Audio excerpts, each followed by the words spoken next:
बिस्मिल्लाहिर्रहमानिर्रहीम। शुरू करता हूँ अल्लाह के पाक नाम से जो नहायत मेहरबान और रहम करने वाला है। स्टूडेंट्स, आज का जो हमारा टॉपिक है वो है क्लास 8 की इंग्लिश बुक है। यूनिट नंबर आपका 3 है, अ विज़िट टू स्वात वैली। इस वीडियो में मैं आपको सारे क्वेश्चंस आंसर, इसके सारी जो एक्सरसाइज है, सेंटेंस बनाना और जितनी भी इसकी कंप्लीट एक्सरसाइज है वो मैं आपको कंप्लीटली कराऊंगा और क्वेश्चन आंसर भी कराऊंगा और साथ में आपको समझाऊंगा भी उनको उर्दू ट्रांसलेट करके कि आपको याद करने में भी आसानी हो। और मैंने बहुत शॉर्ट से क्वेश्चन मेंशन किए हैं और वर्ड्स भी बहुत आसान आसान इस्तेमाल किए हैं जो आपको याद करने में उसको आसानी हो। चलें हम शुरू करते हैं। स्टूडेंट्स, अगर आप अपनी बुक का पेज नंबर ओपन करें 28, तो आपको ऊपर टॉप में लिखा हुआ नज़र आएगा अंडरस्टैंडिंग एंड कॉम्प्रहेंसिव। ये आपके बुक नंबर 28 में है। अगर आपके पास बुक नहीं है तो यहाँ पे देख लें। यहाँ पे मैंने आपको 1 बाय 1 करके समझाए हुए हैं। सारी बुक मैंने यहाँ पे कॉपी की हुई है। फिर आपको नीचे लिखा हुआ नज़र आएगा रीडिंग फॉर डिटेल्स। उसके बाद आपको नीचे लिखा हुआ नज़र आएगा पहला क्वेश्चन जो आपका है वो है question number 1, why is the spring season in Swat valley remember for year to come. आपसे क्वेश्चन में पूछा गया, सबसे पहले इसको समझे क्वेश्चन क्या है। कम जो है वो आने वाले को कहते हैं, ईयर साल को कहते हैं, फॉर जो है वो के लिए कहते हैं, रिमेंबर जो है वो याद रखने को कहते हैं, ईड इस्तेमाल हुआ इसलिए पास्ट की बात हो रही है। वेली जो है वो वादी को कहते हैं। स्वात तो आप सब जानते हैं कि स्वात एक इलाके का नाम है। स्प्रिंग सीजन जो है वो मौसम बहार का सीज़न है। वाई का मतलब क्यों है और इसका मतलब आप सब जानते होंगे है। अब मैं इसको उर्दू में ट्रांसलेट करता हूँ। आपसे क्वेश्चन ये पूछ रहा है कि जो मौसम बहार, स्वात में जो मौसम बहार का सीज़न है वो क्यों आने वाले सालों तक, फॉर ईयर टू कम, आने वाले सालों तक याद रखा जाता है, क्यों। अब आपने यहाँ पे इसका आंसर मैंने छोटा से मेंशन किया है, वो इसलिए जो है वो आने वाले सालों तक याद रखा जाता है। देखें, spring time is the most beautiful time of the year. आपने सबसे पहले कहना है कि जो स्प्रिंग टाइम है, मौसम बहार, वो साल का सबसे खूबसूरत मौसम है अराउंड द वर्ल्ड, पूरी दुनिया में। नेचर शो, कुदरत जो है, नेचर उसको कुदरत को कहते हैं। Nature show it's full beauty in the spring season. Nature जो कुदरत है वो स्प्रिंग सीजन में अपनी पूरी भरपूर खूबसूरत अपनी खूबसूरती दिखाती है। The young leaves and fruit blossom, जवान पत्ते और फ्रूट जो हैं वो खिलते हैं। डेट इज़ वाई, यही वजह है कि the spring time is remembered for year. जो स्प्रिंग टाइम है वो साल, पूरे साल भर के लिए याद रहता है। ये आपका आंसर है, ये आप अपनी कॉपी पे नोट भी कर सकते हैं। दूसरा क्वेश्चन है students, question number 2, describe the scene on way back from Malakand. वो कह रहे हैं कि मलाकंड से वापसी में एक मंज़र जो है वो बयान करें कि मलाकंड से वापसी में आपने क्या मंज़र देखा। आप कुछ भी लिख सकते हैं, मैंने यहाँ पे वो शॉर्ट से मेंशन किया हुआ है। मलाकंड डिस्ट्रिक्ट, सबसे पहले तो आपने कहना है कि मलाकंड डिस्ट्रिक्ट लाइस इन स्ट्रेटजिकली इम्पोर्टेंट पोजीशन। मलाकंड जो ज़िला है वो जोग्राफी के लिहाज से बहुत अहम पोजीशन है उसकी। As it act as a gateway to Bajaur, ये बाजोड़ का gateway and lower and Swat, lower है और स्वात का जो है वो गेट वे का रास्ता है। इट अराउंड बाय माउंटेन्स, ये पहाड़ों से घिरा हुआ है। That were over grow with the different kinds of tree, जिधर जो है मुख्तलिफ़ किस्म के दरख्त हैं। ये मालाकंड से वापसी का मंज़र था कि हमें रास्ते में बाजोड़ का गेट नज़र आया, क्योंकि बाजोड़ के साथ जुड़ा हुआ है स्वात, और ये जो इर्द गिर्द पहाड़ों में भी हैं और पहाड़ों पे मुख्तलिफ़ किस्म के जो हैं वो दरख्त लगे हुए हैं। ये बहुत शॉर्ट से आंसर हैं, ये आप कॉपी कर सकते हैं। चलें अब मैं आपको बताता हूँ कि reading for meanings. Reading for meanings, इसमें भी 2 क्वेश्चंस आपको दिए गए हैं। बेसिकली सारे क्वेश्चंस हैं, मगर वैसे इनको रीडिंग फॉर डिटेल्स और रीडिंग फॉर मीनिंग और रीडिंग फॉर इन्फ्रेंस और रीडिंग फॉर आइडियाज़ कहा गया है। बेसिकली सारे क्वेश्चंस ही हैं, मगर जो इम्पोर्टेंट इसमें क्वेश्चन है वो रीडिंग फॉर डिटेल्स हैं और रीडिंग फॉर मीनिंग्स हैं। ये 2 इम्पोर्टेंट क्वेश्चन हैं, पेपर में आ सकते हैं, वैसे मैं गेस कर रहा हूँ आपके लिए। रीडिंग फॉर मीनिंग्स में स्टूडेंट्स आपसे पहला जो क्वेश्चन पूछा गया है उसमें आपको पता है कि what is being compared with a jinn castle. अब आपसे ये पूछा गया है कि कंपेयर्ड के मीनिंग में आपको बता देता हूँ। कंपेयर्ड के मीनिंग है उर्दू में मुआवजना करना, किसी चीज़ का मुआवजना करना। विद अ जिंट कास्टल, जिंट जो है स्टूडेंट्स ये एक जिंट्स देव को कहते हैं। कासल और फोर जो है ये दोनों किलों को कहा जाता है, एक दूसरे के सिनोनिम है, मगर यहाँ पे कासल लफ्ज़ इस्तेमाल हुआ है। बेसिकली जिंट्स कास्टल का मतलब है कि देव का किला। वो कह रहे हैं कि देव के किले के साथ क्या मवाजना किया है, क्या आपने क्या मुवाजना किया है। जब आपने स्टोरी पढ़ी होगी तो उसमें देव के किले के साथ कुछ मुवाजना किया है मालाकंड का, तो वो मैं यहाँ पे मेंशन कर रहा हूँ। आप इसका मैंने आंसर लिखा है, ये मैं रीड करता हूँ, आप देखें इसको गौर से। Jent Castle is compared with the huge mountain of a Swat Valley at Malakand Pass। वो कह रहे हैं कि जो जेंट कास्टल का जो मुवाजना किया है वो स्वात मालाकंड में जो स्वात वैली है उसके बड़े पहाड़ों के साथ किया गया है। द रॉक्स पत्थर चट्टाने and the road vending around the cliffs, जो घूमती हुई चट्टाने और घूमती हुई सड़कें, फील्ड लाइक ऐसे महसूस होता है as Jane Castle must be stormed before entering the enchanted land। यहाँ पे सॉरी, यहाँ पे आप लैंड भी मेंशन कर लें, इस जगह पे लैंड। वो कह रहे हैं कि फील्ड लाइक ऐसे महसूस हुआ जब वो इंटर हुआ मालाकंड के बड़े पहाड़ों को देखा उसने स्वात वैली में, बड़े बड़े चट्टान और घूमते हुए सड़कें, the rocks and the road winding around the cliffs, field like ऐसे महसूस होता है जैसे कि as giants castle must be strong before one entering the enchanted land, जैसे जादुई ज़मीन पे दाखिल होने से पहले स्ट्रोम धावा बोलना, हमला करना, देव कास्कल या यानी देव का जो कास्कल देव का किला है इस पे हमला कर दिया जाए, उसको ऐसे महसूस हुआ। ये इसका आंसर है। What is vivid and attractive in the Swat Valley for the winter? अब पहले क्वेश्चन समझें, क्वेश्चन क्या है। क्वेश्चन में आप सब जानते होंगे अट्रैक्टिव का मतलब है पुरकशिश।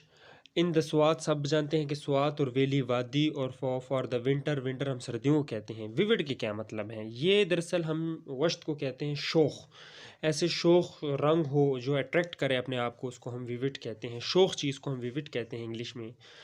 अब इसका आंसर है the Swat valley is very attractive and charming. Swat valley जो है वो बहुत दिलकश और पुरकशिश है। Swat is known as the Switzerland of Pakistan, वो जो है पाकिस्तान के स्विट्ज़रलैंड के नाम से जाना जाता है। The river of Swat is clear water, the river का जो स्वात है वो बिल्कुल क्लियर है। On the whole according to the winter, तमाम वो कह रहा है कि सर्दियों के मुताबिक it is a beautiful place like a heaven on the earth, ये जो है ज़मीन पर जन्नत का एक खूबसूरत टुकड़ा है। क्वेश्चन आपका था what is vivid and attractive in the Swat valley for the inter, वो आपसे पूछ रहा है कि सर्दियों के लिए स्वात वैली दिलकश और पुरकशिश क्यों है और इसमें क्या है। तो आपने आंसर बता दिया है कि the Swat valley is very attractive and charming. Swat is known as the Switzerland of Pakistan, the river of Swat is clear water on the whole according to the winter, it is the beautiful place of heaven on the earth. ये आपका हो गया reading for meanings. अब करते हैं reading for inference. चलें करते हैं रीडिंग फॉर इन्फ्रेंस।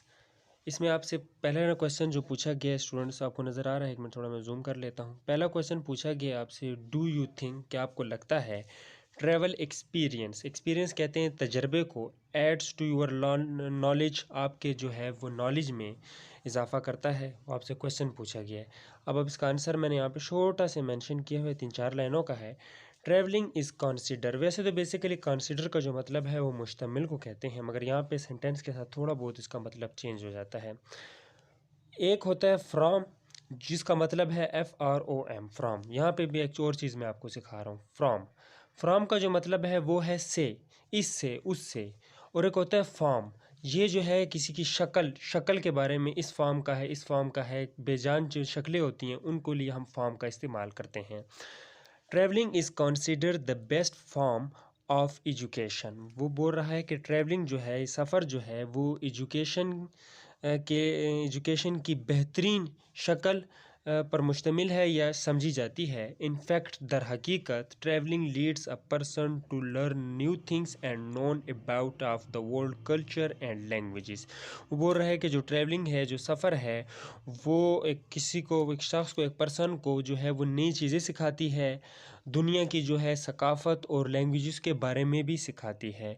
इस वजह से वो कह रहा है कि आपने बता दी है कि ट्रैवलिंग जो है वो नॉलेज में इजाफा करती है, क्योंकि वो कल्चर्स आप सीख जाएंगे, लैंग्वेजेस सीख जाएंगे, और मुख्तलिफ़ किस्म के जो है वो चीज़ें आप ट्रैवलिंग में सीख सकते हैं। वैसे अगर आंसर मैं इस पर लिखूँ तो बहुत ज़्यादा बढ़ भी सकता है, मगर ये शॉर्ट से आंसर है, सिर्फ आपके क्लास 8 तक महदूद है ये। Travelling is consider the best form of education. In fact, दर हकीकत travelling leads a person to learn. Learn मतलब सीखना, न्यू थिंग्स नई चीज़ें, एंड नोन जानना about of the world culture, दुनिया कल्चर के बारे में और लैंग्वेजेस के बारे में। आपका ये आंसर है। अब नेक्स्ट करते हैं, वो है रीडिंग फॉर आइडियाज़। स्टूडेंट्स, मैंने आपको बोला था कि मैं आपको कराऊंगा वो रीडिंग फॉर आइडियाज़ जो है आपके क्वेश्चन आंसर में, मगर वो स्टूडेंट्स इतने इंपॉर्टेंट्स नहीं है, वो आप खुद भी लिख सकते हैं, बस कॉपी पे लिख सकते हैं, पेपर में कोई चांसेस नहीं है कि अगर ये आ जाएँ। तो इम्पोर्टेंट जो थे वो रीडिंग फॉर डिटेल्स थी, रीडिंग फॉर मीनिंग्स और रीडिंग फॉर इन्फ्रेंस थे, जो मैंने करा दी हैं। इसके बाद हम पहला क्वेश्चन शुरू करेंगे इसकी एक्सरसाइज में। वोकैबुलरी के बाद जो है पहला क्वेश्चन है पेज नंबर 29 के ऊपर। आपको पेज नंबर 29 के ऊपर स्टूडेंट्स लिखा हुआ नज़र आएगा, use dictionary to find the meaning of the word given below. नीचे दिए गए अल्फाज का डिक्शनरी का इस्तेमाल करें, यूज़ द डिक्शनरी। और टू फाइंड का मतलब मालूम करना, meanings of the words in given below, जो नीचे दिए गए अल्फाज हैं इनके जो हैं मीनिंग्स मालूम करें। सबसे पहले तो स्टूडेंट्स मैं आपको बता दूं, यहाँ पे मेंशन है 1 2 3 4 5 6 अल्फाज यहाँ पे मेंशन हैं।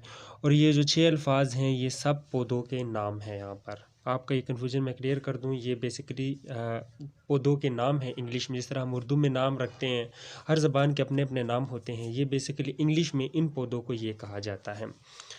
इसमें जो सबसे पहले जो लफ्ज़ है स्टूडेंट्स, जिसकी मैंने मीनिंग्स भी की हैं, साथ पिक्चर भी मेंशन की है कि आपको समझाने के लिए 1 बाय 1 करके, वो है लेवेंडा।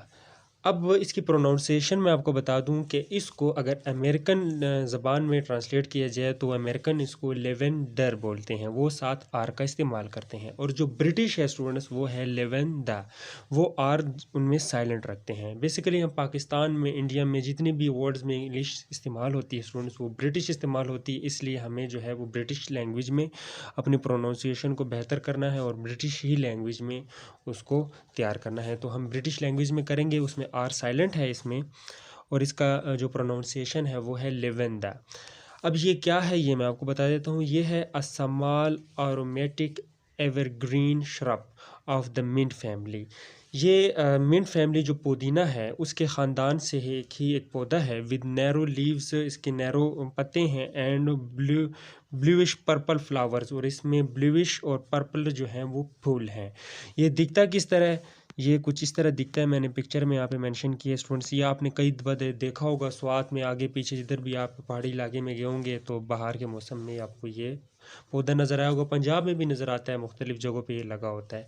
ये कुछ इस तरह है। ये दरअसल पुदीने के ख़ानदान में से ही ये एक पौधा है, उसकी फैमिली के साथ बहुत रिलेटेड है। और इसकी ये डेफिनेशन मैंने लिख दी है कि ये एक पौधे का नाम है और ये पुदीने के ख़ानदान में से है। इसमें जामनी कलर के और ब्लूइश जो हैं वो करके फूल लगे हुए होते हैं। ये इसका आंसर है। अब नेक्स्ट करते हैं मिंट। दूसरा लफ्ज़ है स्टूडेंट्स अपना मिंट। मिंट के दरअसल 2 मायने हैं, एक है पुदीना और दूसरा यूँ जगह को भी कहा जाता है जहाँ पर ये सिक्के वगैरह, मेडल वगैरह बनते हैं। मगर मैंने आपको शुरू में बता दिया था कि ये सारे जो हैं पौधों के नाम हैं, तो हम उसी लिहाज से इनको इस्तेमाल करेंगे कि आपको मीनिंग बतानी है। तो मीनिंग में आपके लिए मिंट जो है आपके लिए आसान भी रहेगा, क्योंकि आपने बहुत दफ़ा ये इस्तेमाल किया होगा। मिंट बेसिकली पुदीना को कहते हैं। अगर आपसे इसकी मीनिंग पूछे जाए पेपर में तो आप इसको कह दें ये पुदीना है, और आप सब ने पुदीना देखा होगा और यहाँ पे मैंने इसकी पिक्चर भी मेंशन कर ली है। चलें अब नेक्स्ट करते हैं। तीसरे नंबर पे स्टूडेंट्स मी सिल टो। पहले इसकी प्रोनाउंसिएशन देख लें। इसमें जो स्टूडेंट्स ये टी जो है वो साइलेंट है। इसको हर लैंग्वेज चाहे अमेरिकन हो, ब्रिटिश हो, इसमें सबको मी सिल टो कहा जाता है। इसको मिस टीलीटो नहीं कहा जाता, इसमें टी साइलेंट है। इसकी जो प्रोनाउंसिएशन है वो है मी सिल टो। ये क्या है? It is a parasitic plant. ये एक पैरासिटिक प्लांट है, यानी झाड़ियों वाला प्लांट है। That grow on the branch of other plant, जो दूसरे पौधों के जो है वो ब्रांच शाखों पे उगता है। इसकी पिक्चर कुछ इस तरह है स्टूडेंट्स, ये आप देख लें, ये इसकी पिक्चर है, ये इस किस्म का नज़र आता है। चलें अब नेक्स्ट करते हैं। 4 पे है स्टूडेंट्स वी लॉस। इसका डेफिनेशन मैंने यहाँ पे छोटी सी लिखी है। अशरब झाड़ी को कहते हैं that has narrow leaves bear catkins. Catkins अब किसको कहते हैं? केटकिन्स बेसिकली स्टूडेंट्स इसमें जो कॉटन, जितने भी कॉटन्स हैं, रुई की तरह जो पत्ते फूल नरम हो उसको हम केटकिन्स कहते हैं। एंड ग्रो नियर वाटर, और ये पानी के करीब उगता है। ये भी एक पौधे का नाम है। इसकी शक्ल कुछ इस तरीके से है स्टूडेंट्स, ये रुई की तरह, केटकिन्स कॉपर की तरह जो नरम नरम से एक पौधा है, और ये पानी के किनारे उगता है। अशरब डेट नैरो लीव्स, इसके तंग तंग छोटे छोटे से इसके पत्ते होते हैं। ये आपकी होगी 4। आप करते हैं 5 नंबर पे है स्टूडेंट्स बटलर कप्स। ये भी पौधे का नाम है बटलर कप्स। इसकी जो डेफिनेशन है वो है herbaceous plant with bright yellow cup shaped flower. ये ब्राइट येलो यानी dark yellow cup shape flower की तरह है। हर्बेशियस, इसमें आर साइलेंट है। इसकी कुछ पिक्चर जो है वो कुछ इस तरह है कि स्टूडेंट्स ऐसे पौधे को ये बटलर कप्स कहा जाता है। 6 नंबर पे है ब्लॉसम। आपने चैप्टर में भी इसको रीड किया होगा। इसका मतलब है खिलना। किस चीज़ का खिलना? आपने देखा होगा फूल कली से जब खिल जाए उसको कहते हैं ब्लॉसम। खिलना यानी उर्दू में इसकी मीनिंग है खिलना। यहाँ पे मैंने एक सेंटेंस यहाँ पे शॉर्ट से मेंशन कर लिया है, the young leaves and fruit blossom. आपका ये क्वेश्चन मुकम्मल हो चुका है। अब हम इसके बाद क्वेश्चन करेंगे, क्वेश्चन नंबर 2। स्टूडेंट्स आप अपनी बुक पेज नंबर 29 पे अपने पहला क्वेश्चन कर लिया है। अब पेज नंबर 29 पे दूसरा क्वेश्चन है, उसके ऊपर लिखा होगा वर्ड क्लाउड्स। नीचे आपको कहा गया find the words in given word box and make sentence. नीचे एक बॉक्स दिया गया है जिसमें वर्ड्स दिए गए हैं और साथ आपको कहा गया है कि इनके सेंटेंस बनाएं। उसकी मैंने यहाँ पे पिक्चर मेंशन कर ली है। कुछ इसी तरह का आपको जो है वो एक बॉक्स दिया हुआ है जिसमें मुख्तलिफ़ किस्म के वर्ड्स हैं। मैं इसमें से सिर्फ 9 या 10 पे सेंटेंस बनाऊंगा। बकाया आप जो है वो घर पे बना लें। अगर नहीं बनते आपसे तो आप मुझसे पूछ भी सकते हैं। मैं आपको इसके और सेंटेंस भी करा दूंगा। जो मैंने 10 कराए हैं वो मैं आपको करा देता हूँ। देखें, ट्रेन और फैमिली, ये दोनों मैंने वर्ड्स यहाँ से लिए, हम इनको एक ही सेंटेंस में रख लिया है। My family go to Karachi by train. मेरी फैमिली जो है, ये मेरा ख़ानदान जो है वो ट्रेन से कराची जाता है। नेचर, ये मैंने आपको बुक में से दे दिए। Nature show it's full beauty in the spring season Swat valley. कुदरत जो है वो स्वात वैली में बाहर के मौसम में अपनी खूबसूरती दिखाती है। Road, there is a network of roads in Pakistan. Pakistan में रोडों का जाल है। Best, Ali is my best friend. आसान आसान जुमले मैंने लिखे हैं। Food, I like spicy food. मुझे मसालेदार खुराक पसंद है। New, this is my new phone. This is my new book. This is my, कोई भी आप बना सकते हैं। This is my new phone, ये मेरा नया फ़ोन है। वेकेशन और समर जो है दोनों मैंने एक साथ कर दिए। हॉलीडे भी जो है वो भी छुट्टियों को कहते हैं। आई लाइक समर वेकेशन, मुझे गर्मियों की छुट्टियाँ पसंद हैं। तो इसमें वेकेशन भी आ गया और समर भी आ गया। आप इसको एक सेंटेंस दोनों में इस्तेमाल कर सकते हैं। और आखिरी सेंटेंस है वेलकम। वेलकम खुश आमदीद को कहते हैं। Welcome my friend in my home. खुश आमदीद मेरे दोस्त मेरे घर में। खुश आमदीद मेरे घर में मेरे दोस्त। इस तरह भी आप कह सकते हैं, जिस तरह आप इसको इजीली ट्रांसलेट करें। ये थे आपके जो है सेंटेंसेस। इसका आप स्क्रीनशॉट भी ले सकते हैं। थोड़ा सा मैं यहाँ पे जूम कर लेता हूँ स्टूडेंट्स, ये लें, ये मैंने यहाँ पे थोड़ा सा जूम कर लिया है। आप इसको स्क्रीनशॉट लेकर अपनी कॉपी पे नोट भी कर सकते हैं और वीडियो रोक के भी आप जो है वो इसको कॉपी पे नोट कर सकते हैं।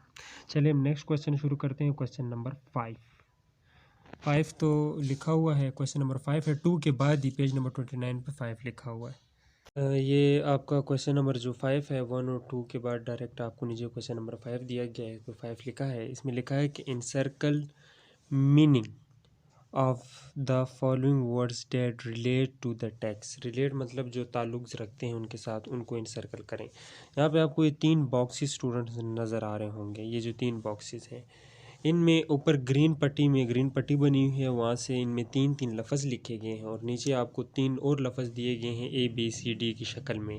वो कह रहे हैं कि जो इनके साथ सबसे ज़्यादा मिलते हैं वो जो है वो आप इसके साथ वो कर दें, इनसर्कल कर दें। पहले पे जो है स्टूडेंट्स हमारे पास है स्टूपस। इसका मतलब है स्टूडेंट्स गुंबद। गुंबद कहते हैं हम। इसमें जो दूसरा लफ्ज़ जो बहुत ज़्यादा इसके साथ मिलता है वो है ए।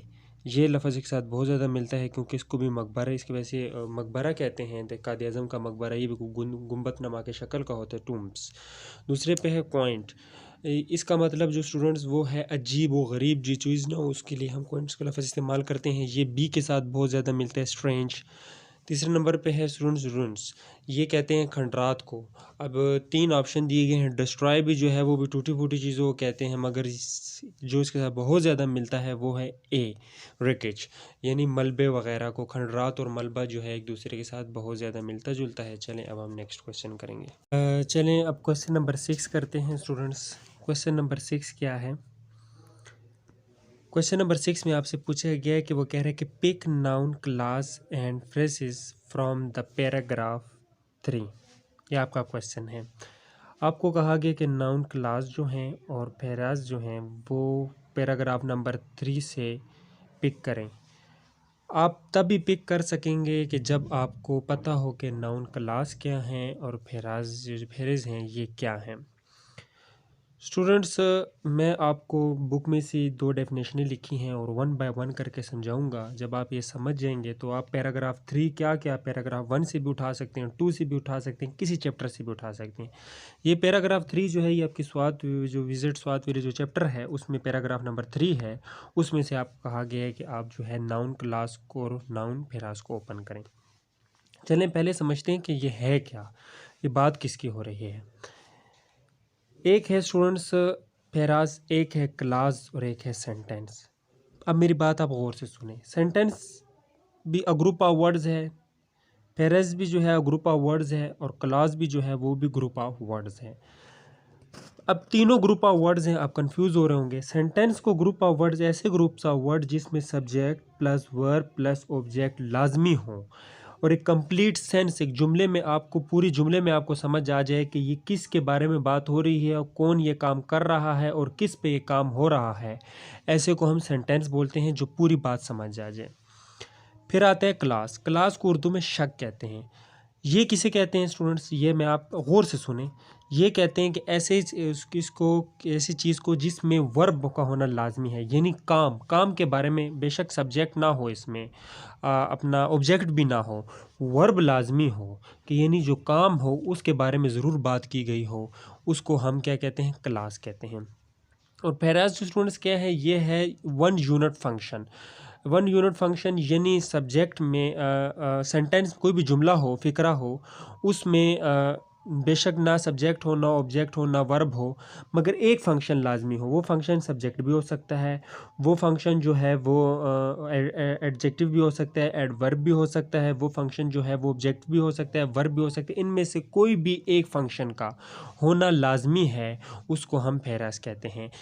अब इसकी जो डेफिनेशन लिखी है बुक में, उस समझाने से पहले मैं आपको एक और चीज़ समझा देता हूँ। पहले आप इस वर्ड्स को 2 हिस्सों में तकसीम कर लें। नाउन एक लफ्ज़ है, क्लास दूसरा लफ्ज़ है। नाउन आप सब जानते हैं, किसी ख़ास चीज़ जगह का नाम को हम नाउन कहते हैं। क्लास जो है ये शक होगी। इस तरह जो है नाउन किसी चीज़ जगह ख़ास चीज़ का नाम वगैरह नाउन कहलाती है। फ्रेज जो है हमारा फ़िक्रा हो गया। अब बुक में जो इसकी डेफिनेशन है उसी से मैं आपको समझाता हूँ। आप बुक के अगर यहाँ से आपको नज़र नहीं आ रहा तो पेज नंबर 30 ओपन कर लें, नीचे नाउन फ्रेज की डेफिनेशन लिखी हुई है। A noun phrase is a unified group of words that has a noun as a head word. The group may have modifying word before the noun and modifying preposition. Phrase defining relative clause after the noun. A noun with any sort of modifier even if it is just a, an or the is the noun phrase. सारा जो formula इसमें लिखा है वो नीचे लिखा गया है। If it is just a, an और द, ये आप यहाँ पे जहन नशीन कर लें कि आपको पहचान जो होगी वो नाउन फ्रेज की, फ़िक्रे की जो पहचान होगी वो आपको इनसे होगी। नाउन फ़िक्रे की पहचान किससे होगी? If it is just a, an और द, इनसे आपको पहचान होगी। अब नाउन क्लास के बारे में समझें। वो कह रहे हैं a noun clause is a dependent clause. ये डिपेंडेंट क्लास है। That act as a noun clause begin with word such as. ये एक डिपेंडेंट क्लास है और ये इन अल्फाज से शुरू होता है। वो है what, whatever, when, where, which, there, whichever, who, whomever, whomever and why. ये इन अल्फाज से शुरू होता है। इसकी पहचान क्या है? जिस तरह नाउन फ्रेज की पहचान if it is just a, an और द था, इस तरह इनकी पहचान ये है। दूसरी बात, मैंने आपको शुरू में बता दिया थी, ये भी अ ग्रुप ऑफ वर्ड्स है, ये भी अ ग्रुप ऑफ वर्ड्स है, मगर इसमें क्लास में वर्ब का होना बहुत लाजमी है। और इसमें एनी यूनिट भी हो, कोई भी हो सकता है, सब्जेक्ट भी हो सकता है, वर्ब भी हो सकता है, बस एक न एक का होना लाजमी है, मगर इसमें सिर्फ और सिर्फ वर्ब का होना लाजमी है। अब मैं आपको नीचे जो पैराग्राफ नंबर 3 है, इससे मैं आपको एग्जाम्पल के साथ बताता हूँ कि पैराग्राफ नंबर 3 में आपने कौन कौन से जो है नाउन फेराज हैं और कौन कौन से नाउन क्लास हैं। स्टूडेंट्स अब ये पैराग्राफ करते हैं जो आपको उन्होंने कहा था क्वेश्चन नंबर 6 में, पैराग्राफ नंबर 3 में, ये आपका पैराग्राफ नंबर 3 है। इसमें आपसे कहा गया था कि आप जो हैं वो नाउन फ्रेजेस और नाउन क्लास जो हैं ढूंढें। मैं एक बार फिर यहाँ पे रिवाइज कर दूँ कि 3 किस्म की चीज़ें होती हैं। एक होता है सेंटेंस, गौर से सुने स्टूडेंट्स वरना आप कंफ्यूज हो जाएंगे। एक होता है सेंटेंस, एक होता है फ्रेज, एक होता है क्लास। सेंटेंस को उर्दू में जुमला बोलते हैं, फ्रेजेस को जो है वो उर्दू में फ़िक्रा बोलते हैं, और क्लास को शक बोलते हैं। सेंटेंस की पहचान क्या होगी? जिसमें होगा सब्जेक्ट भी होगा, वर्ब भी साथ होगा और ऑब्जेक्ट भी होगा, एक कंप्लीट सेंस होगा। आप जब सेंटेंस में एक जुमले में पूरी बात हुई होगी, मैं कल कराची जाऊंगा, फॉर एग्ज़ाम्पल मैं लाहौर गया, मैंने खाना खा लिया है, मैं सो रहा हूँ। अब देखिए पूरी बात, पूरी सेंस की बात हो रही है इसमें। अब क्लास क्या है? इसमें सिर्फ वर्ब का इस्तेमाल होगा। For example wherever we turn, जब हम मुड़े, यहाँ पे सिर्फ वर्ब की बात हो रही है। वर्ब किसे कहते हैं स्टूडेंट्स? काम, जो काम हो। अब काम क्या था? मुड़ना। बस वर्ब की बात जो है वो लाजमी हो, बेशक सब्जेक्ट ना हो, ऑब्जेक्ट भी ना हो। इसके अंदर सब्जेक्ट भी हो सकता है मगर ऑब्जेक्ट ना हो, इसको हम फेराज कहते हैं। सॉरी, इसको हम क्या कहते हैं? क्लास कहते हैं। फिर फ्रेजेस क्या हैं? फ्रेजेस जो स्टूडेंट्स वो हैं जिसमें 1 यूनिट की बात हो, सब्जेक्ट की या बात हो सकती है, या जो है वो ऑब्जेक्ट की बात हो सकती है, या वर्ब की बात हो सकती है, या इसमें एडवर्ब की बात हो सकती है। ऐसे को हम क्या कहते हैं? फ्रेजेस कहते हैं। उम्मीद करता हूँ कि आप ये 3 समझ चुके होंगे। अब आपसे जो कहा गया है क्वेश्चन नंबर 6 में कि आप जो है पैराग्राफ नंबर 3 में से नाउन क्लास और नाउन फ्रेज की तलाश करें। अब नाउन तो मैंने आप सबको बता दिए थे कि किसी जगह, चीज़, ख़ास चीज़ वगैरह का नाम।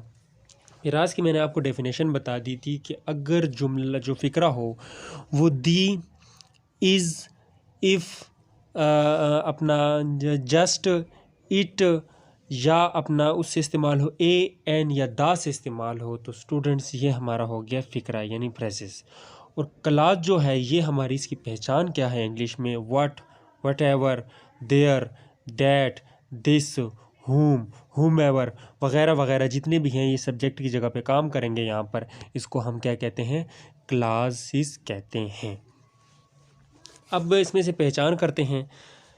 सबसे पहले आप अगर पैराग्राफ में सबसे पहले आप रीड करें तो आपको ऊपर लिखा हुआ नज़र आएगा कि वेयर एवर वी टर्न। इसका क्या मतलब है? जब हम मुड़े, जब हम मुड़े। यहाँ पे ये क्या है स्टूडेंट्स? ये मैं आपको बता देता हूँ कि इसको आपने किस जगह पे टिक करना है। ये है आपका नाउन क्लास, यानी इसमें टर्न वर्ब की बात हो रही है, मुड़ने की। सब्जेक्ट भी है, बीच में सब्जेक्ट और वेट एवर दोनों सब्जेक्ट का भी काम कर रहे हैं, मगर टर्न वर्ब का होना बहुत लाजमी है। इसमें वर्ब आ रहा है इसलिए ये आपका हो गया क्या हो गया? Noun class. और दूसरी इसकी पहचान ये है कि शुरू में क्या है? Wherever, wherever, wherever. मैंने आपको शुरू में बता दिया था क्लास की पहचान जो है आपने करनी है वो where, there, this, that, wherever, इन सारों से आपने पहचान करनी है। साथ ही दूसरा जो सेंटेंस है इसका है कि द नेचुरल सेंस। अब यहाँ पे द क्यों इस्तेमाल हुआ है पैराज में? अब नेचुरल सेंस की बात होती तो हम कोई भी नेचुरल, कुदरती जो है वो उसको हम कह सकते थे, मगर द नेचुरल एक मखसूस की बात हो रही है। मखसूस फ़िक्रा एक मखसूस की तरफ निशानदेही करता है। ये आपका हो गया नाउन पैराज। दूसरी एग्जांपल देखते हैं। यहाँ पे दूसरी एग्जांपल है द लाइन ऑफ विलोस। ये भी आपका क्या है? फेराज है, क्योंकि यहाँ पे स्टार्टिंग किससे हो रही है? मैंने आपको बता दी तो फेराज की स्टार्टिंग दी से होगी। The, the, a, an, it, just, if. The lines of willows, ये विलोज जो है ये पौधे हैं, मैंने आपको इसके बारे में इसी चैप्टर में समझा दिया था कि ये कौन सा पौधा है। दूसरी एग्जांपल देखते हैं यहाँ पे कि the canal with clear water, ये भी क्या कौन सा है आपका दा से शुरू हुआ, the canal with clear water, ये आपका क्या हो गया, ये भी आपका फेराज हो गया क्योंकि दा से शुरू हो रहा है। इस तरह इसमें कुछ और चंद बहुत भी और भी एग्जांपल है जो आप खुद ढूंढेंगे, जो मैं आपको एग्जांपल दे रहा हूँ घर में प्रैक्टिस करने के लिए, जो आप खुद ढूंढेंगे। अगर आपको समझ नहीं आती तो आप जो है मुझसे पूछ भी सकते हैं। आपकी ये जो चैप्टर था इसमें आप क्वेश्चन नंबर हम दूसरा शुरू करते हैं, उसमें आपके साथ और दूसरा जो क्वेश्चन है वो मैं आपको समझा देता हूँ। स्टूडेंट्स, आपका क्वेश्चन नंबर 8 है जिसमें कहा गया है कि अंडरलाइन द लिंकिंग वर्ब। आपको 6 पॉइंट्स दिए गए हैं नीचे जो मैंने मेंशन किए हुए हैं इसी वीडियो में अपना, जिसमें आपको कहा गया है कि अंडरलाइन लिंकिंग वर्ब को जो है वो अंडरलाइन करें। सबसे पहले तो मैं आपको समझाऊंगा कि लिंकिंग वर्ब है क्या। आप अगर इससे रिलेटेड क्वेश्चन भी आ जाएं या इससे चेंज भी आ जाएं तो आप इजीली जो है वो लिंकिंग वर्ब को अंडरलाइन कर सकेंगे। लिंकिंग वर्ब है क्या, मैंने आपकी बुक में से डेफिनेशन लिखी है, मैं आपको ये समझाता हूँ। Linking verb is use to reidentify और to be describe subject. A linking verb is called a linking verb because it link the subject to be subject complement. वो कह रहे हैं कि लिंकिंग वर्ब जो है वो सब्जेक्ट को री आइडेंटिफाई और डिस्क्राइब वाज़ह करने के लिए इस्तेमाल होता है। Linking verb is called a linking verb because it link the subject to subject complete. ये सब्जेक्ट से अलग के सब्जेक्ट को किसी काम के होने को ये ज़ाहिर कर देता है। अब लिंकिंग वर्ब, लिंकिंग का मतलब जोड़ना और वर्ब जो है आप सब जानते हैं। अब मैं आपको ये बता दूं कि लिंकिंग वर्ब का इस्तेमाल जो है वो सबसे पहले आप ये बात ज़हन नशीन कर लें, ये मेमोराइज कर लें कि जो भी सेंटेंस में कोई भी लफ्ज़ हो जो उस काम के होने को ज़ाहिर करता है वो आपका लिंकिंग वर्ब कहलाता है। फॉर एग्ज़ाम्पल देखिए, मैंने यहाँ पे एग्ज़ाम्पल मेंशन की है, सारा इज़ हैप्पी। अब सारा क्या है, इज़ हैप्पी है, तो इज़ आपका क्या हो गया, लिंकिंग वर्ब। अब सारा लुक्स हैप्पी, सारा खुश दिखाई दे रही है, लुक्स दिखाई दे रही है, एंड में क्या आ रहा है उर्दू के ट्रांसलेशन में, वो आपका लिंकिंग वर्ब हो गया। बहुत ही आसान फार्मूला है उर्दू के ट्रांसलेशन के, जब एंड में जो लफ्ज़ आए वो जो है वो अपना किसी एंड में किसी चीज़ को दिखाने को जाहिर करे तो वो आपका लिंकिंग वर्ब हो गया। यहाँ पे ये लुक्स आपका लिंकिंग वर्ब हो गया। दूसरी बात, आप ये बात जहन नशीन कर लें, ये मैंने मेंशन की है, is am are was were be been was were are am is, ये भी किसी भी सेंटेंस में किसी काम के होने को ज़ाहिर करते हैं, है, था, हुआ, वग़ैरह वग़ैरह। तो ये भी सारे लिंकिंग वर्ब हैं अगर इनके साथ कोई दूसरा लफ्ज़ ना इस्तेमाल हो। अगर इनके साथ जो है इस्तेमाल हो feel, look, sound, smell, taste, prove, become, appear, ये जो वर्ड्स हैं इनके अपने मतलब भी जो हैं वो होने को हैं। जिस तरह अपीयर्स का ज़ाहिर होना, बिकम बनना, प्रूव साबित होना, टेस्ट चखना, स्मेल जो है वो सूंघना, साउंड आवाज़ का होना, लुक देखना, वग़ैरह वग़ैरह। अब मैं आपको बुक में से समझा देता हूँ जो आपके बुक्स में से 6 पॉइंट्स दिए गए हैं। अब इसको गौर से देखें। सबसे पहले है William is excited about his promotion. William जो है वो अपनी तरक्की के बारे में क्या है, एक्साइटेड है, पुरजोश है। अब यहाँ पे इज़ भी है और एक्साइटेड भी है। अब आप कंफ्यूज हो रहे होंगे कि इज़ जो है वो लिंकिंग वर्ब है या एक्साइटेड लिंकिंग वर्ब है। अब आप कंफ्यूज हो रहे होंगे, अब मैं आपको ये कन्फ्यूज़न आपकी दूर कर देता हूँ। William is excited about his promotion, इसके ट्रांसलेशन है कि विलियम जो है वो अपनी तरक्की, प्रमोशन, तरक्की के बारे में क्या है, एक्साइटेड है, पुरजोश है। अगर यहाँ पे एक्साइटेड ना इस्तेमाल होता, क्योंकि वो किसी काम के होने को ज़ाहिर कर रहा है, वो कौन सा काम है जो वो ज़ाहिर कर रहा है, वो पुरजोश ज़ाहिर कर रहा है ना, पुरजोश है। तो पुरजोश है इसलिए आप इसको लिंकिंग वर्ब मेंशन नहीं करेंगे, आप एक्साइटेड को मेंशन करेंगे क्योंकि वो पुरजोश है। दूसरी एग्जांपल देखें, she appears upset about the announcement. वो अनाउंसमेंट यानी ऐलान के बारे में क्या है, अपसेट है। अपसेट है, अपसेट ज़ाहिर हो रहा है, अपसेट ज़ाहिर है या अपसेट दिखाई दे रहा है, फिर ज़ाहिर होना, दिखाई देना।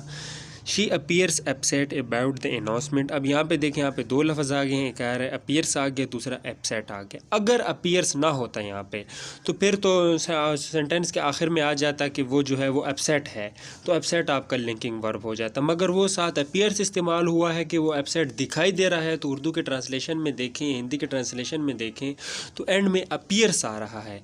तो इस अपीयर्स का वो क्या है, अपीयर्स दिखाई दे रहा है, दिखाई दे रहा है, वो किसी काम के होने को ज़ाहिर कर रहा है, वो काम कौन सा है, वो दिखाई दे रहा है। तो अपीयर्स आपका क्या हो गया, लिंकिंग वर्ब हो गया। दूसरी एग्जांपल देखें, द एग्स आर रोटन। ये पैराज है, मैंने आपको क्वेश्चन नंबर 6 में पढ़ा दिया था कि द एग्स मखसूस अंडों की बात हो रही है। द एग्स, अगर एग्स की बात होती तो फिर जो है ये कोई भी अंडे हो सकते थे। द एग्स मखसूस अंडे, आर रोटन जो जले हुए हैं, सड़े हुए हैं, यानी ख़राब हैं। अब इसमें कौन सा है, एग्स जो हो गया ये तो आपका सब्जेक्ट है, द एग्स आपका सब्जेक्ट है, रोटन जो है वो सड़े हुए हैं आपका जो है ये ऑब्जेक्ट हो गया। और आर क्या है स्टूडेंट्स आपका, यहाँ पे आर आपका लिंकिंग वर्ब है। अंडे क्या है, सड़े हैं, सड़े हुए हैं, ये आर जो है वो आपका लिंकिंग वर्ब यहाँ पे शो हो रहा है। क्वेश्चन नंबर 4 में देखें, you look exhausted after studying all night. तुम जो हो वो पूरी रात पढ़ने के बाद जो है वो एक्सॉटेड, थके हुए नज़र आ रहे हो।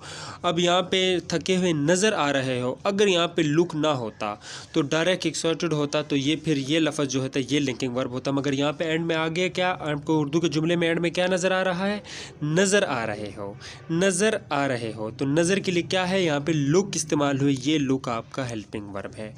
दूसरी एग्जांपल है, ड्रीम्स कम ट्रू। ख्वाब सच्चे होते हैं when we believe in them, जब हम इन पे यकीन रखते हैं। ये दो सेंटेंस हैं यहाँ पे। अब ख्वाब सच्चे होते हैं when we believe in them, जब हम इन पे यकीन करते हैं। अब ड्रीम्स, इनको दोनों को अलहदा कर लें 2 मिनट के लिए। ख्वाब, ड्रीम्स कम ट्रू। अब यहाँ पे किसी चीज़ को ख्वाब सच्चे होते हैं, अब एंड में क्या आ रहा है, कम। कम आपका लिंकिंग वर्ब हो गया, सच्चे हो जाते हैं, आने को जो है वो कम कहते हैं, मगर सेंटेंस के साथ ये वर्ड थोड़ा बहुत चेंज हो रहा है ट्रांसलेशन में। कम आपका लिंकिंग वर्ब हो गया। दूसरा है when we believe in them, जब हम इन पे, एंड में क्या आ रहा है, यकीन, जब हम इन पे यकीन रखते हैं। यकीन क्या रखते हैं, यकीन रखते हैं। अब रखते के लिए जो है यहाँ पे सीधी सीधी बात है, बिलीव इस्तेमाल किया है इन्होंने, तो आपका लिंकिंग वर्ब क्या हो गया, बिलीव। उम्मीद करता हूँ कि स्टूडेंट्स आपको मैंने बहुत वाज़ेह करके समझा दिया है कि आप ये लिंकिंग वर्ब समझ चुके हैं। अब चलें नेक्स्ट क्वेश्चन शुरू करेंगे। अल्लाह हाफ़िज़।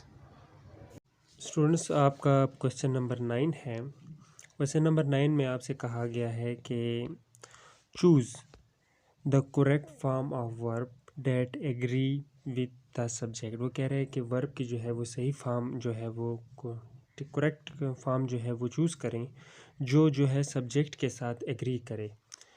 यहाँ पे आपको तकरीबन उन्होंने 12 एक सेंटेंस दिए गए हैं, जहाँ पे इन्होंने दो हेल्पिंग वर्ब इस्तेमाल किए हैं, और उसमें आपको कहा गया है कि आप एक हेल्पिंग वर्ब इस्तेमाल करें जो करेक्ट है। अब मैं आपको क्लियर करा दूं, अगर आपको ग्रामर आती हो, आपने 12 टेंसेस की हो, तो स्टूडेंट्स ये तो आपके लिए फिर बहुत ही आसान है। अगर जिन स्टूडेंट्स ने अभी तक टेंसेस नहीं किए तो वो मेरी प्लेलिस्ट, चैनल ओपन करके प्लेलिस्ट में जाके वो नीचे मैंने 12 टेंसेस कराए हुए हैं, वहाँ से वो टेंसेस कर भी सकते हैं। अगर आपको टेंसेस आ जाएँ तो ये आपके लिए हलवा है किस्म का। चले अब जो लिखे हैं मैं यहाँ पे कोशिश करूँगा कि इसी सवाल में आपका जो है तकरीबन 30-40% तक कंसेप्ट क्लियर कर लूँ। देखें, दो आपको पहला सवाल दिया गया है, any and her brothers. Any और इसके भाई एट स्कूल में। अब देखें, any and her brothers. Any तो आप देख रहे हैं कि सिंगल है। अब हर ब्रदर्स, आपने पहले वाले को नहीं देखना, आपने लास्ट वाले को देखना है। एनी एंड हर ब्रदर्स, इसके भाई, क्योंकि लाजमी बात है एस आया है तो एस के साथ स्टूडेंट्स इज़ नहीं इस्तेमाल होता है, एस के साथ आर इस्तेमाल होता है। जमा के लिए हम आर का इस्तेमाल करते हैं। पहले का जो आंसर है वो है आर। दूसरा है आइदर माई मदर और फादर इज़ आर। दो ऑप्शन दिए गए हैं, कमिंग टू द मीटिंग, या तो मेरी माँ या तो मेरा बाप जो है वो इस इजलास में आ रहे हैं। तो स्टूडेंट्स इसका आंसर क्या है, इज़। अगर यहाँ पे होता कि मेरे माँ और मेरा बाप दोनों इस इजलास में आ रहे हैं तो फिर आप इस्तेमाल करते आर, क्योंकि वो जमा हो जाते। जमा के लिए आप आर का इस्तेमाल करेंगे। अब वो कह रहे कि या या तो मेरी माँ या तो मेरा बाप। आने वाला एक ही फ़र्द है, इसलिए यहाँ पे इसका इस्तेमाल हुआ है।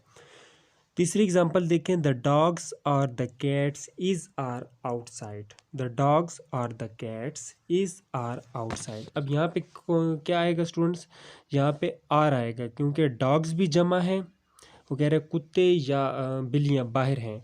द डॉग्स और the cats is are outside, यहाँ पे आएगा आर, क्योंकि ये डॉग्स भी जमा है और कैट्स भी जमा है, दोनों के साथ एस का इस्तेमाल हुआ है। एग्जाम्पल नंबर 4 में देखें, वो कह रहे हैं either my shoes or coats is are always on the floor. यहाँ पे ये कोट्स में आपकी बुक में एस नहीं लिखा हुआ, सिर्फ ये कोट है। वो कह रहे हैं कि मेरे जो शूज़ हैं, जूते, या मेरा या तुअर कोट या तुम्हारा कोट जो है वो हमेशा छत पे होता है, छत पे होता है, ऑलवेज ऑन द फ्लोर। अब यहाँ पे आप क्या इस्तेमाल करेंगे स्टूडेंट्स, ये मैं आपको बिल्कुल ये गौर से देख लें क्योंकि ये थोड़ी सी मुश्किल है। यहाँ पे आप इसका इस्तेमाल करेंगे। अब आप इसका इस्तेमाल इसलिए यहाँ पे करेंगे, एक तो वो कह रहा है कि आइदर माई शूज़। अब शूज़ जो हैं स्टूडेंट्स ये जोड़े की शक्ल में होते हैं, जोड़े की शक्ल में हम जो ऐसे इस्तेमाल करते हैं हम इनको जमा में तस्वर नहीं करते। दूसरी वो कह रहा है कि या तुम्हारा कोट, कोट सिंगल है, अगर यहाँ पे कोट्स होता, एस साथ लगा होता तो फिर आप आर का इस्तेमाल करते हैं, क्योंकि कोट जो है या ड्रेस जो है वो जोड़े की शक्ल में नहीं होता। जूते जो हैं, जूते हो गए, ग्लव्स हो गए, ये जोड़े की शक्ल में होते हैं, इसके साथ हम इज़ का ही इस्तेमाल करते हैं। अब यहाँ पे इस्तेमाल हुआ इज़।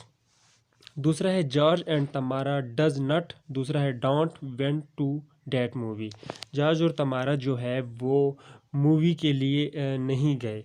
डज नॉट या डोंट वेंट। अब यहाँ पे आप कौन सा इस्तेमाल करेंगे, यहाँ पे आप इस्तेमाल करेंगे डोंट। अगर आपने टेंसेस कर लें मेरे उसमें, तो आपको मैंने 1 बाय 1 करके बहुत अच्छी एग्जांपल्स के साथ ये समझाया हुआ डज और डोंट का इस्तेमाल। दूसरा है बेनिटो डज नॉट, डजंट भी कह सकते हैं, डोंट भी कह सकते हैं, नो द आंसर। अब यहाँ पे इस्तेमाल होगा डजंट। 7 नंबर पे है on one my sister is are going on a trip to France. अब वन माई सिस्टर, मेरी बहनों में से एक, वन माई सिस्टर मेरी बहनों में से एक। अगर होता है my sister going to on a trip to France, तो फिर यहाँ पे हम इस्तेमाल करते आर। वो कह रहे हैं कि मेरी बहनों में से एक। अब एक के लिए क्या आएगा स्टूडेंट्स, इज़, क्योंकि आर आप हमेशा जमा के साथ लगाते हैं। दूसरा है the man with all the birds lives on my street. आदमी के जो सारे परिंदे हैं वो मेरे जो आदमी के सारे जो परिंदे हैं वो मेरे गली में रहते हैं। अब यहाँ पे बर्ड्स हैं, बर्ड्स के लिए आप लाइव्स का इस्तेमाल करेंगे, एस जमा का इस्तेमाल करेंगे। क्वेश्चन नंबर 9 है, ये थोड़ा गौर से देख लें। The players as well as captain. Captain जो है स्टूडेंट्स अनुमान को भी कहते हैं, मगर यहाँ पे जो इसका मतलब लिया गया है वो क्राउड नहीं होता, उसका मतलब यहाँ पे लिया गया है वांट, वांट्स टू विन। यहाँ पे सिर्फ आएगा वांट, क्योंकि अब द प्लेयर्स तो जमा है मगर साथ कामा लगा हुआ है, और as well as the captain, captain जो है वो क्राउड को, एक ही क्राउड को जो है इशारे पर रखा गया यहाँ पे, इसलिए वांट का इस्तेमाल होगा। क्वेश्चन नंबर 10 है either answer is are acceptable. Either answer is are acceptable, यहाँ पे आप स्टूडेंट्स क्या इस्तेमाल करेंगे, यहाँ पे आप इज़ इस्तेमाल करेंगे, क्योंकि ये एक आंसर है। अगर आंसर्स होता तो फिर आप जो है आर का इस्तेमाल करते। उम्मीद करता हूँ कि मैंने आपको 10-12 में 10 पॉइंट्स करा लिए हैं। बकाया जो 2 हैं स्टूडेंट्स वो आपकी एग्जाम्पल है, वो आप ख़ुद करेंगे, आप देखेंगे कि आपको एक कितना इम्प्रूवमेंट आ चुकी है। अगर आप मेरी ग्रामर की क्लासें अगर देख लें, प्लेलिस्ट ओपन करके, मेरा चैनल ओपन करके ग्रामर के 12 टेंसेस कर लें, तो इंग्लिश आपके लिए हलवा हो जाएगी। चलें अब नेक्स्ट क्वेश्चन में मिलते हैं। स्टूडेंट्स आपका जो क्वेश्चन नंबर 10 है वो है write a paragraph about your experience travelling to a recreational place. सबसे पहले आप सवाल को समझें। राइट अ पैराग्राफ, राइट लिखने को कहते हैं, आ पैराग्राफ एक पैराग्राफ हो गया, अबाउट के बारे में, यूर एक्सपीरियंस अपने तजर्बे के बारे में, ट्रैवलिंग जो है वो सफ़र को कहते हैं, और टू रिएक्शनल प्लेस यानी तफरीही मकाम के बारे में, सफ़र का जो आपका तजर्बा है इसके बारे में एक छोटा सा पैराग्राफ लिखें। यहाँ पे मैंने एक छोटा सा पैराग्राफ मेंशन किया है, मैं आपको ट्रांसलेट भी करूँगा और आप इसको समझ भी जाएंगे। आप अपने अल्फाज में थोड़ा बहुत इसको चेंज भी कर सकते हैं। We travelled by train Lahore to Karachi, Lahore to Karachi. We travel, we मतलब हम, ट्रैवल्ड ईडी इस्तेमाल हुआ, सफ़र किया है, पास्ट की बात है। By train, by train, train से लाहौर से कराची तक। It was an excellent experience for me, ये मेरे लिए बहुत बेहतरीन, एक्सीलेंट बेहतरीन एक्सपीरियंस, तजर्बे को कहते हैं, एक तजर्बा था।